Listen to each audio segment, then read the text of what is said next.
बिस्मिल्लाहिर्रहमानिर्रहीम। ख़वातीनो हज़रात, अज़ीज़ तलबा व तालिबात, अस्सलामु अलैकुम। जैसा कि आपको मालूम है कि हुकूमत पाकिस्तान ने मौजूदा हालात को सामने रखते हुए और ये हालात जो पूरी दुनिया में कोविड-19 यानी कोरोना वायरस की वजह से पैदा हुए, तालीमी पॉलिसी का ऐलान कर दिया है। और इस नई तालीमी पॉलिसी 2020 के मुताबिक वो तमाम तालिब इल्म जो 9th से लेकर 12th तक अपने एग्ज़ाम दे रहे थे या देने की प्लानिंग कर रहे थे, इन तमाम तलबा को बगैर एग्ज़ाम के नेक्स्ट क्लासेस में प्रमोट कर दिया गया है। लेकिन इस मौजूदा पॉलिसी को समझना और इस पॉलिसी के मुताबिक अपने नंबरों के हुसूल का अंदाज़ा लगाना इतना आसान काम नहीं है। हमने आज इस वीडियो के ज़रिए एक छोटी सी काविश की है, जिसके ज़रिए हम मुख्तसर वक्त में लेकिन जामे तौर पर आपको ये बताएंगे कि आप इस नई एजुकेशन पॉलिसी 2020 के मुताबिक अपने मार्क्स के हवाले से किस जगह पर फॉल कर रहे हैं। ये जानने के लिए हमने इस वीडियो को 4 हिस्सों में तकसीम किया है। पहले हिस्से में हम उन स्टूडेंट के साथ डील करेंगे जो इस साल 9th और 11th के एग्जाम देने की तैयारी कर रहे थे, जबकि इस वीडियो के दूसरे हिस्से में हमारा ताल्लुक उन बच्चों के साथ होगा जो इस दफा 10th क्लास के पेपर दे चुके हैं। इस वीडियो के तीसरे हिस्से में, जो कि सबसे इंपॉर्टेंट हिस्सा है, उसमें हम डील करेंगे वो तालिब इल्म जो इस साल 12th क्लास यानी इंटरमीडिएट पार्ट 2 का एग्जाम देने जा रहे थे। और चौथे हिस्से में हम इस वीडियो में उन तमाम केसेस को डील करेंगे जो इन तीनों हिस्सों में कहीं ना कहीं फॉल करते हैं। सबसे पहले चलते हैं उन तालिब इल्मों की तरफ जिन्होंने इस साल यानी 2020 में 9th और 11th के पेपर्स देना था।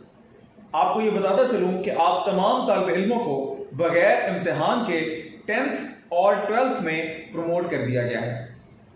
आप तमाम लोग नेक्स्ट ईयर यानी 2021 में 10th और 12th क्लास के पेपर्स देंगे और आप जितने भी नंबर्स थ्योरी के पेपर्स में हासिल करेंगे उतने ही नंबर्स आपके 9th और 11th के काउंट कर दिए जाएंगे और साथ साथ उनमें 3% के हिसाब से इजाफा भी कर दिया जाएगा। मिसाल के तौर पर आपने 10th और 12th में किसी भी क्लास में फॉर एग्जांपल 400 मार्क्स हासिल किए, तो 400 मार्क्स ही आपको 9th और 11th के काउंट हो जाएंगे। ये नंबर मिलाकर आपके कुल नंबर हो जाएंगे 800। अब आप इन 800 मार्क्स को इनका 3% भी लेंगे, इनका 3% आपका बनेगा 24 मार्क्स। ये 24 मार्क्स भी आपके 800 मार्क्स में ऐड कर दिए जाएंगे। तो इस तरह आपके टोटल थ्योरी के मार्क्स हो जाएंगे 824। लेकिन प्रैक्टिकल के नंबर इन नंबर्स के अलावा होंगे। आप लोग जो 10th और 12th में प्रमोट हो गए हैं, एक अच्छी खबर आपके लिए यह भी है कि आपने जो एग्जामिनेशन फीस इस दफा बोर्ड्स को 9th और 11th के लिए अदा की थी, यही आपकी फीस नेक्स्ट ईयर 2021 के एग्जाम में एडजस्ट कर दी जाएगी। अब हम चलते हैं इस वीडियो के दूसरे सेगमेंट की तरफ, जिसमें हम डील करेंगे वो तालिब इल्म जो इस साल 10th के पेपर्स दे चुके हैं। ऐसे तमाम स्टूडेंट्स जिन्होंने इस साल यानी 2020 में 10th के एग्जाम दिए हैं, आपके पेपर्स की चेकिंग का बाकायदा आगाज 15 जून 2020 से हो जाएगा और 15 जून के बाद 90 डेज के अंदर अंदर आपके पेपर्स का रिजल्ट भी अनाउंस कर दिया जाएगा। अब इसमें कुछ और चीजें हैं जो मैं आपके साथ शेयर कर देता हूं। 10th क्लास के वो स्टूडेंट्स जिनकी 9th क्लास में कंपार्ट थी और उन्होंने इस साल 2020 में उन सब्जेक्ट्स के पेपर्स देना थे, उन सब्जेक्ट्स में आपको without any papers passing marks दे दिए जाएंगे। अब सवाल यह है कि 10th के तो सिर्फ थ्योरी के पेपर्स हुए हैं, प्रैक्टिकल अभी तक 10th के स्टूडेंट्स के नहीं हुए। तो इस सिलसिले में आपको घबराने की जरूरत नहीं है। प्रैक्टिकल के मार्क्स ऐड करने के लिए गवर्नमेंट ऑफ पाकिस्तान ने एक फार्मूला बताया है। उस फार्मूले के तहत आप जितने थ्योरी के मार्क्स लेंगे, आप खुद अपने प्रैक्टिकल के मार्क्स कैलकुलेट कर सकेंगे। अभी आपकी स्क्रीन के ऊपर हम एक फार्मूला आपको लिखकर शेयर भी कर रहे हैं। आप इसके थ्रू अपने प्रैक्टिकल के मार्क्स खुद भी कैलकुलेट कर सकेंगे। अब हम चलते हैं तीसरे हिस्से की तरफ और अब बारी है उन स्टूडेंट्स की जिन्होंने इस दफा 12th क्लास के लिए पंजा आजमाई करना थी। और ये सबसे अहम मरहला है, इसलिए इसको समझना भी इतना ही जरूरी है। एज पर पॉलिसी वो स्टूडेंट्स जिन्होंने इस साल 12th के पेपर्स में अपीयर होना था, आप सबको विदाउट एग्जाम प्रमोट कर दिया गया है। लेकिन सवाल यह है कि आपने कितने नंबर्स हासिल किए हैं? तो बड़ा आसान है, उठाइए अपना 11th क्लास का रिजल्ट कार्ड जो आपको 2019 में मौसूल हुआ था, अपने सामने रखिए, अपने नंबर्स को काउंट कीजिए। जितने आपने थ्योरी में 11th क्लास में नंबर्स हासिल किए थे, उतने ही नंबर्स आपको 12th क्लास में बगैर इम्तिहान दिए दे दिए गए हैं।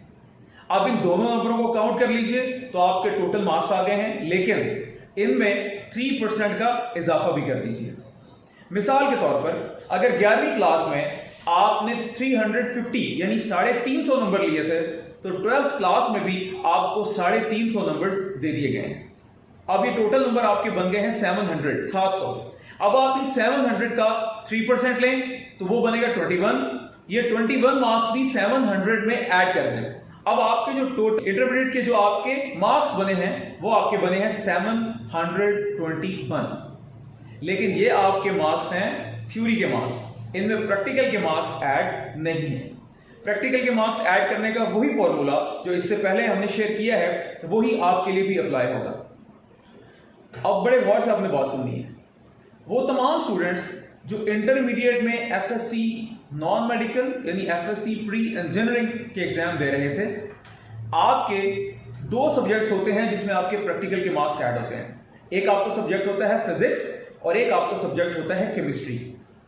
इन 2 सब्जेक्ट्स के जो आपके प्रैक्टिकल के मार्क्स हैं वो बनते हैं 60, यानी आप लोगों के जो थ्योरी के मार्क्स बनते हैं वो बनते हैं 1040 मार्क्स। तो आपने जो थ्योरी के नंबर अपने कैलकुलेट करने हैं वो टोटल उनके बनेंगे 1040, उसमें से आप अपने थ्योरी के मार्क्स कैलकुलेट करेंगे। अब आपके रह जाएंगे 60 मार्क्स प्रैक्टिकल के जो आपने कैलकुलेट करने हैं कि आपको कितने मिले हैं। उसका फॉर्मूला आपके सामने शो हो रहा है, मैं आपको समझा के देता हूं। यानी आपके अगर फिजिक्स का फॉर एग्जांपल प्रैक्टिकल है और फिजिक्स में आपके 30 मार्क्स है प्रैक्टिकल के, तो इस 30 में से 15 मार्क्स हर बच्चे को मिल गए। अब जो बाकी के 15 मार्क्स हैं उसके लिए आपने ये फॉर्मूला लगाना है। फॉर्मूले में क्या होगा, आपने अपने ऑब्टेन मार्क्स को जो थ्योरी में आए हैं 11th के और 12th के ऑब्टेन मार्क्स, उसको डिवाइड कर दें टोटल मार्क्स पे और उसको मल्टीप्लाई कर दें 15 से। जो आंसर आएगा उसको ऐड कर दें 15 के अंदर, तो ये आपके प्रैक्टिकल के मार्क्स बनेंगे। ये आपके सामने स्क्रीन पर फॉर्मूला शेयर भी हो रहा होगा। इसी तरह जो हमारे मेडिकल के स्टूडेंट्स हैं, मेरे बेटे आपके जो थ्योरी के मार्क्स बनते हैं वो बनते हैं 1010। आपके 3 सब्जेक्ट्स हैं जिसमें आपके प्रैक्टिकल्स होते हैं, बायोलॉजी, फिजिक्स और केमिस्ट्री। इसलिए आप लोगों के जो प्रैक्टिकल के मार्क्स हैं वो 90 हैं। वो आप इसी तरह इस फॉर्मूले के मुताबिक कैलकुलेट कर सकते हैं। जो हमारे आईसीएस के तालिब इल्म स्टूडेंट्स हैं, उनके भी 2 सब्जेक्ट्स हैं जिनके प्रैक्टिकल्स होते हैं, लेकिन उसमें कंप्यूटर के प्रैक्टिकल के मार्क्स होते हैं 50। जो आपका सेकंड सब्जेक्ट है उसके प्रैक्टिकल के मार्क्स होते हैं 30। तो आप उसके अकॉर्डिंग इस फॉर्मूले को इस्तेमाल करके अपने प्रैक्टिकल के मार्क्स कैलकुलेट कर सकते हैं। चौथे नंबर पे हमारे वो स्टूडेंट्स जो आईकॉम कर रहे हैं, आईकॉम में चूंकि प्रैक्टिकल नहीं होता, लिहाजा आपने पार्ट 1 में थ्योरी के जितने भी नंबर हासिल किए हैं, आपके पार्ट 2 के थ्योरी के नंबर भी उतने ही हैं। ये दोनों मार्क्स मिला के आपने इंटरमीडिएट के एग्जाम को पास कर दिया है। 5वें नंबर पे वो स्टूडेंट्स जो हमारे एफए के हैं, आर्ट्स के हैं, आप लोगों के कॉम्बिनेशंस डिफरेंट होते हैं, इसलिए आपने जितने भी सब्जेक्ट्स ऑप्ट किए हुए हैं उन सब्जेक्ट्स के मुताबिक आप अपने प्रैक्टिकल के मार्क्स इस फॉर्मूले को सामने रखते हुए खुद ही कैलकुलेट कर सकते हैं और अपने टोटल मार्क्स में से ऑब्टेन मार्क्स का अंदाजा लगा सकते हैं। अब हम चलते हैं इस वीडियो के चौथे और आखिरी हिस्से की तरफ, जिसमें वो तमाम केसेस हम डील करेंगे जो 9th, 11th, 10th और 12th में पास होने वाले लोगों के अलावा हैं। फॉर एग्जाम्पल, ऐसे स्टूडेंट्स जो 2018 में 2018 में 11th यानी फर्स्ट ईयर पास कर चुके हैं और 2019 में सेकेंड ईयर यानी कि पार्ट 2 उसके एग्जाम में फेल थे, या 12th में उनकी कोई कंपार्ट थी। यानी आसान लफ्जों में वो स्टूडेंट्स जिन्होंने पहले 11वीं क्लास का इम्तिहान पास कर लिया था और 12वीं क्लास में या तो वो मुकम्मल फेल थे या 12वीं क्लास के सिर्फ चंद मज़ामीन में फेल थे, तो आप लोगों को मेरे बेटे 11वीं क्लास के मार्क्स के मुताबिक 12th क्लास के मार्क्स भी दे दिए गए हैं।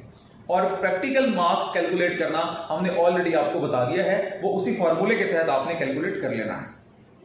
अब इसके बरक्स ऐसे तालिब इल्म जिन्होंने 12th क्लास को तो पास कर लिया था, सेकेंड ईयर का एग्जाम तो पास कर लिया था, लेकिन 11th में उनकी कोई कंपार्ट थी जो उन्होंने इस साल देना थी लेकिन पेपर ना होने की वजह से वो नहीं दे सके, तो मेरे बेटे जो 12th क्लास में आपको मार्क्स मिले हैं सब्जेक्ट, जिस सब्जेक्ट में आपके उतने ही मार्क्स 11th क्लास में ऐड कर दिए गए हैं। लेकिन यहां ये बात आपको याद रखना जरूरी है क्योंकि 12th क्लास का एग्जाम आप ऑलरेडी पास कर चुके थे, लिहाजा आपके प्रैक्टिकल के मार्क्स भी लग चुके हैं, तो आपने प्रैक्टिकल के नंबर नए सिरे से कैलकुलेट नहीं करने, बल्कि जो आपके 12th क्लास में प्रैक्टिकल के मार्क्स लग चुके हैं वही आपके अभी भी काउंट कर दिए जाएंगे। अब कुछ ऐसे स्टूडेंट्स भी हैं जो अपने पार्ट 2 और पार्ट 1 में कुछ सब्जेक्ट्स की इंप्रूवमेंट का एग्जाम देना चाहते थे, लेकिन वो इंप्रूवमेंट का एग्जाम ना होने की वजह से नहीं दे सके, तो उन लोगों का क्या होगा? तो उन लोगों के लिए बहुत आसान सा फार्मूला गवर्नमेंट ऑफ पाकिस्तान ने अनाउंस किया है। उसमें आप पार्ट 1 और पार्ट 2 दोनों में जिस भी हिस्से में आपके हाईएस्ट मार्क्स हैं वही आपके दूसरे वाले पार्ट में आपको मिल जाएंगे। फॉर एग्जाम्पल, आपने अगर पार्ट 1 में एक पेपर दिया उसमें आपके 45 मार्क्स आए, पार्ट 2 में आपने वही पेपर दिया उसमें आपके 65 मार्क्स आए। अब आप अपने पार्ट 1 में जिसमें 50 मार्क्स लिए थे उसको इंप्रूव करना चाह रहे थे, लेकिन एग्जाम नहीं हुआ, जिस वजह से अब पार्ट 2 में जो आपको 65 मार्क्स मिले थे आपको पार्ट 1 के 50 मार्क्स की जगह भी यही 65 मार्क्स ऐड कर दिए जाएंगे। लेकिन अगर आपका ऐसा सब्जेक्ट है जिसमें प्रैक्टिकल भी है तो प्रैक्टिकल के मार्क्स का फॉर्मूला हम ऑलरेडी शेयर कर चुके हैं, उसके मुताबिक आप अपने मार्क्स खुद कैलकुलेट कर सकते हैं। ऐसे तमाम स्टूडेंट्स जिनके पास एग्जाम को पास करने का ये आखिरी चांस था, तो आपको गुड न्यूज ये है कि आपको पासिंग मार्क्स देकर पास कर दिया जाएगा। आपके लिए बगैर किसी इम्तिहान के पास करने की पॉलिसी बिल्कुल ही आसान है। अब इस वीडियो के लास्ट में कुछ बहुत अहम नोटिफिकेशंस हैं जो आपको याद रखना समझना बहुत जरूरी हैं, वो आपको मैं बता देता हूं। अगर कोई स्टूडेंट इस पॉलिसी के मुताबिक जो कि गवर्नमेंट ऑफ पाकिस्तान ने IPCC के तहत जारी की है, इसके मुताबिक अगर आप इससे खुश नहीं हैं और आप अपने एग्जाम खुद से देना चाहते हैं तो उसके लिए 2021 में एग्जाम स्केड्यूल होगा, लेकिन उसके लिए आपको इसी साल 15 जुलाई 2020 तक अपने मुतल्लिका बोर्ड को रिटन फॉर्म में ये बताना होगा कि आप इस पॉलिसी से एग्री नहीं हैं और आप खुद एग्जाम देना चाहते हैं। तो आपका नेक्स्ट ईयर 2021 में एग्जाम होगा, लेकिन उसके लिए आपको 15 जुलाई 2020 तक अपने कंसर्न बोर्ड से राब्ता करना बहुत ही जरूरी है। अगर आपको नहीं करेंगे तो यूं समझा जाएगा कि आप इस पॉलिसी से मुत्तफिक हैं, लिहाजा उसके बाद आपका एग्जाम नहीं लिया जाएगा।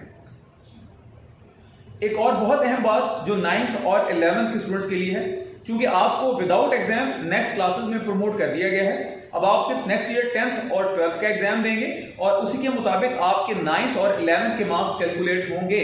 लेकिन यहां एक बात याद रखना यह भी जरूरी है कि गवर्नमेंट ऑफ पाकिस्तान ने अपने इस 19 पॉइंट्स एजेंडा में एक पॉइंट लिखा है, वो बहुत इंपॉर्टेंट है और उसके मुताबिक वो ये कहते हैं, this recommendation may be amended by the Punjab education reforms committee which would be notified accordingly। यानी ये जो पॉलिसी है कि आप नेक्स्ट ईयर 10th और 12th के एग्जाम देंगे और उसी की बेस पे आपके 9th और 11th के मार्क्स लगेंगे, इस पॉलिसी को गवर्नमेंट ऑफ पंजाब किसी भी वक्त तब्दील कर सकती है और वो आपको उसके मुताबिक इन्फॉर्म कर दिया जाएगा।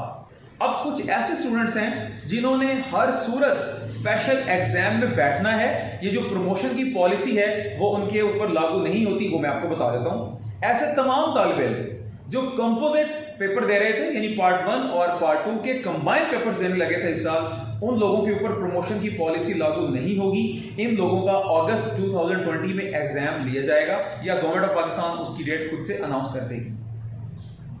ऐसे तमाम तालिब इल्म जो एक दफा पार्ट 1 पार्ट 2 का एग्जाम पास कर चुके हैं लेकिन अब वो एडिशनल सब्जेक्ट्स का पेपर देना चाह रहे थे, तो आप लोगों के लिए भी प्रमोशन पॉलिसी नहीं है।